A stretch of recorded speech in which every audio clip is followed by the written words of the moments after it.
What's up, dreamers, and welcome to another episode of Helpful Dreams. This is where we discuss the most life-changing concepts of all time from all of the best mentors of all time. Today, we're going to be discussing one of the key epiphanies that I took away from Jim Rohn's teaching, and that is taking action when the idea is hot. I know a lot of people may disagree with this, but one thing that is for sure is that success takes more than just positive thinking. If we're going to create any substantial change in our lives, it's going to come down to positive thinking to get the ball rolling. But ultimately, we're going to have to put one foot in front of the other and begin to take action. Jim Rohn's sound philosophy on taking action is super motivating, and that's why I continue to go back and listen to his teachings. He explains that we must act when the idea is hot and the emotion is strong. Now, he stresses to not take hasty action if it isn't required, but ultimately we need to start taking action on an idea when we first come up with it because of the law of diminishing intent. The law of diminishing intent means that when we first think of an idea and we're excited about it, we must act on that emotion and act on that energy in order to create momentum to actually carry us through the process. If we leave our ideas on the back burner, our intent decreases because the emotion dissipates. A good example of this is that this past weekend, me and my son sat down to play board games, and we started thinking about how cool it would be to actually develop a board game. And we looked at these other board games and we figured if these people can do it, then there's probably a process out there in place to somewhat follow in order to develop your own game. And I knew that we were excited about it, and I really want to teach him to take action right away. And so we dove right into it, and within a day, we actually had a prototype game that we were playing by the end of the day. It was a really fun experience, and we used the excitement and energy from the initial idea to carry us through the objectives and even through some of the difficult parts of the process. I did this to set an example of how taking action on an idea in the beginning phases can carry you through to see an idea to fruition faster than you could even imagine. Develop the ability to act, take action. Not hasty if it isn't required, but don't lose much time. Here's the time to act. When the idea is hot and the emotion is strong. That's the time to act. You say, Mr. Rohn, I'd like to have a library like yours. See, if you feel strong about that, what you got to do is get the first book and then get the second book. Before the feeling passes and before the idea gets dim, action pronto, action immediate, action as soon as possible.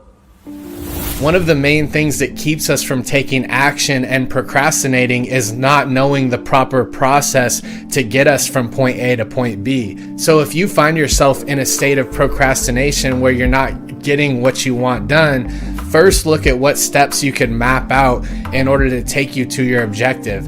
Map out how you can get from point A to point B, and then begin to just take the small steps. It's easier to look at things when it's put into bite-sized steps. After mapping out the plans of your process, the next step is to take the first step and act.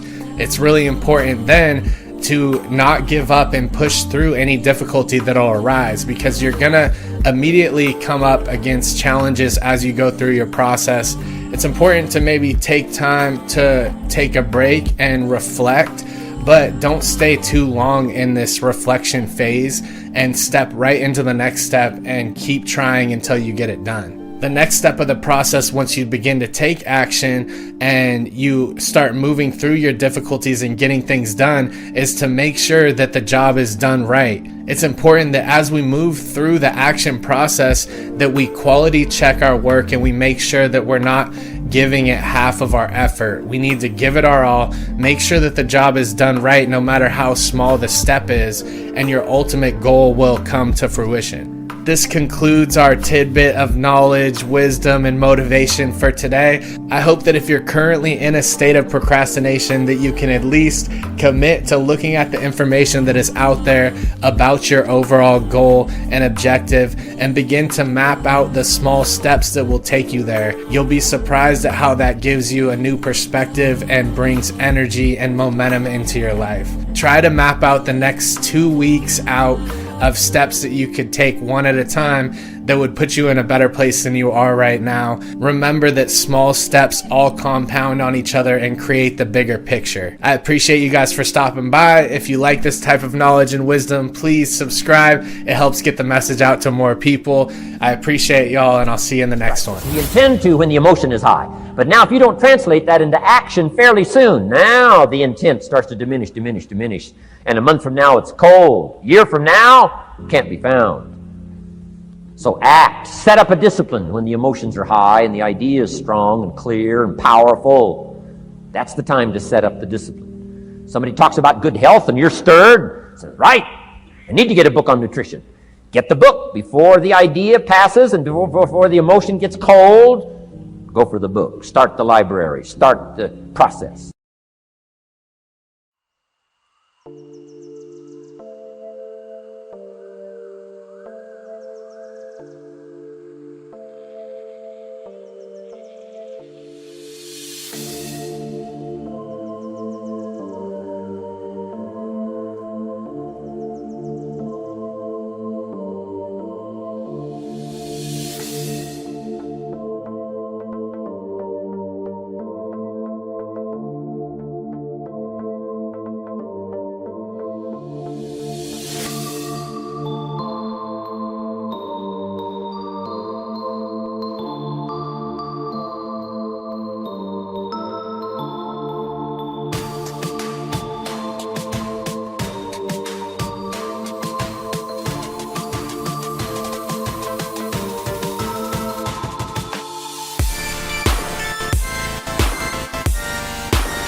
is right.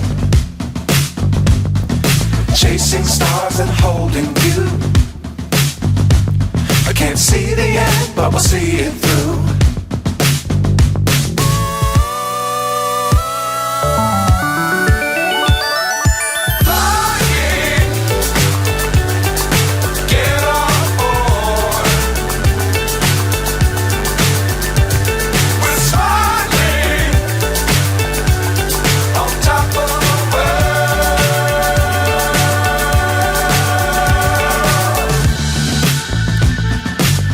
Times don't fly too high.